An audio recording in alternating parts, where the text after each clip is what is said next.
Examen de farmacia de Alcalá de segundo se propuso el 23 de noviembre de 2015. Vamos a desarrollar la primera pregunta, que tiene dos apartados.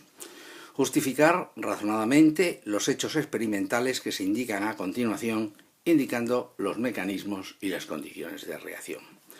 Al intentar la acilación de Friedel-Crafts de la anilina, aquí tenemos la anilina, al intentar la acilación de Friedel-Crafts de la anilina para obtener la para-aminopropiofenona, 4-aminofenil etilcetona, que yo lo hubiera llamado la etil-para-aminofenilcetona, dicen que los resultados no fueron satisfactorios. ¿Por qué? Propongo una síntesis viable de la dicha para-aminopropiofenona, indicando los pasos de la reacción.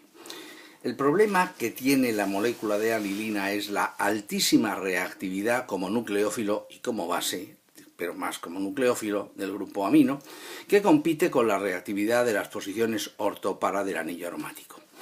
Nosotros pretendemos que la reacción se desarrolle en la posición para de la anilina. Bien, pero es que es más reactiva, trabaja mejor el grupo amino, desarrollando la reacción en el nitrógeno. Por tanto, antes de hacer la reacción habrá que hacer una reacción de protección.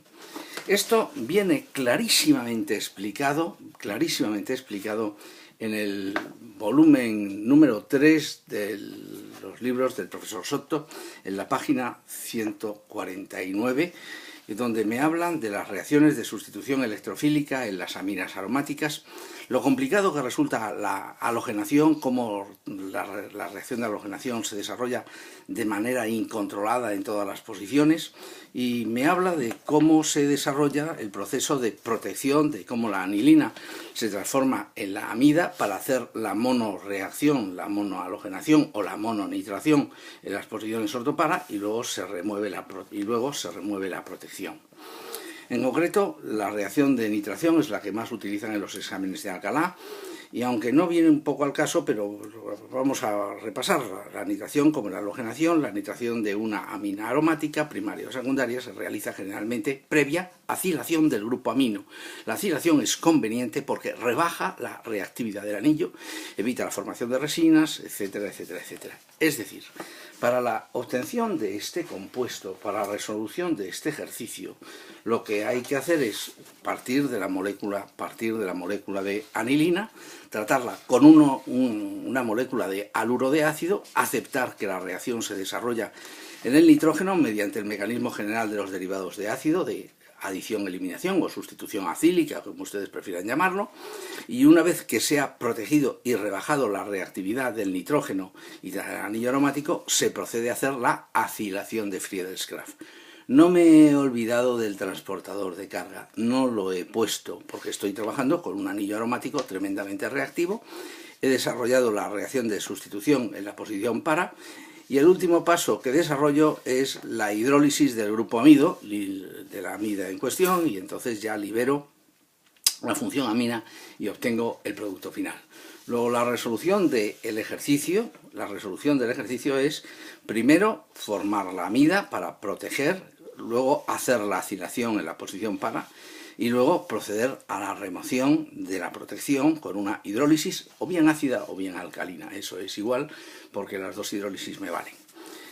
El apartado siguiente, en el ejercicio siguiente, me hablan de cuando se calienta el R3-metil-pent-2-ol con ácido bromídico concentrado, se obtienen tres productos isómeros A, B y C de fórmula molecular C6H13BR con un rendimiento del 30-30-20. A resulta ser ópticamente inactivo, mientras que B y C son ópticamente activos. Indicar la estructura de A, B y C, sabiendo que C presenta un carbono con configuración de tipo S. Bueno, aquí también les dejo que vean la resolución que proponen en Alcalá, que se caracteriza por su clarísima sencillez, y donde vamos a compararla con la resolución que yo os propongo. La molécula que me dan es esta, el 3-metil-pentan-2-ol, en la que yo observo que hay otro centro esterogénico al que no se ha hecho referencia. La molécula tiene dos centros heterogénicos y la reacción que me proponen es la siguiente. La molécula la he pintado en 3D, le he dado una isomería cualquiera, R o S, me da igual al centro heterogénico no nombrado, pero quiero que vean que aquí está la cadena de pentano, que aquí está el alcohol en posición 2, el metilo en posición 3, y el centro heterogénico tiene la isomería de tipo R, tal como ellos me dicen. Lo he tratado con un medio ácido, he protonado, he formado el compuesto de oxonio en este grupo hidroxilo y he perdido la molécula de agua. Al perder la molécula de agua he formado un carbocatión, indudablemente un orbital vacío, como todos sabéis. El centro heterogénico se mantiene, sigue siendo R. Vamos a marcarlo con un puntito rojo para tenerlo controlado.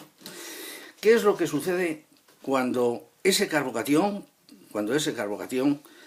se encuentra con un ion bromuro? Pueden suceder varias cosas que quiero que veáis. La primera que puede suceder es que al orbital vacío que es el carbocatión, le ataque el ion bromuro, con un 50% de expectativas de atacar por arriba o de atacar por abajo. Si ataca por arriba, se me forma este compuesto, si me ataca por abajo, se me forma este otro. Se genera un nuevo esterocentro.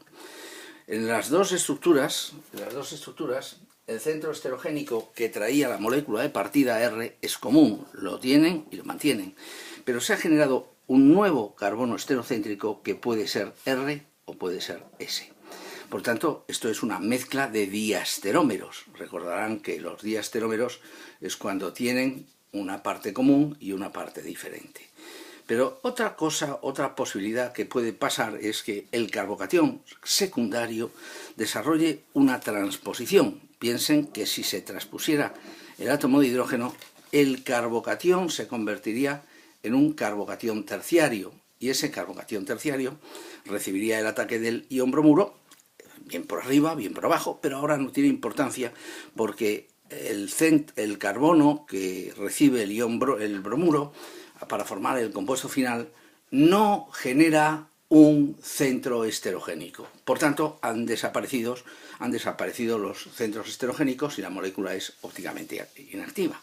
Recuerden que la molécula trae un carbono esterocéntrico de tipo R, dos, por el segundo no lo citan, pero se pierde al formar el carbocatión, y ese carbocatión, estamos hablando de que ese carbocatión transpone, y que cuando transpone, ese orbital vacío recibe el ion bromuro por arriba o por abajo, pero observen que no tiene 4 sustituyentes diferentes, por tanto no hay carbono quiral.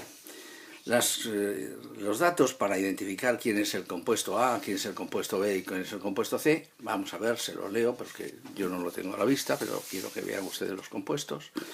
Me dicen, se producen 3 isómeros, A, B y C, de fórmula molecular C6H13Br, con rendimientos 30-30 y 20%. A resulta ser ópticamente inactivo. Bueno, pues el compuesto A es el que no tiene carbono quiral, el que no tiene centro heterogénico.